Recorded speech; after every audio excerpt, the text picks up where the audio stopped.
நடிக்கும் புதிய படமான 24 இசையமைப்பு வேலைகளை தொடங்கிவிட்டார் AR ரகுமான். வெங்கட் பிரபுவின் இயக்கத்தில் சூர்யா, நயன்தாரா, பிரணீதா நடித்து வரும் படம் மாஸ். இதன் படப்பிடிப்பு முடியும் தருவாயில் உள்ளன. இந்த நிலையில் அடுத்து விக்ரம் கே குமார் இயக்கத்தில் 24 என்ற படத்தில் நடிக்கிறார் சூர்யா. இந்த படத்திற்கு இசை AR ரகுமான்.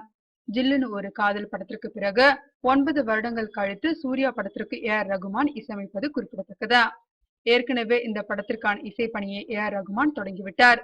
விக்ரம் கே குமார் இயக்கத்தில் வெளியான யாவரும் நலம் மற்றும் தெலுங்கில் மனம் என இரண்டுமே வித்தியாசமான கதைகளில் அமைந்த படங்கள் என்பதால் சூர்யா விரும்பி அவரை தன் படத்தை இயக்க அழைத்தார் என்பது குறிப்பிடத்தக்கது.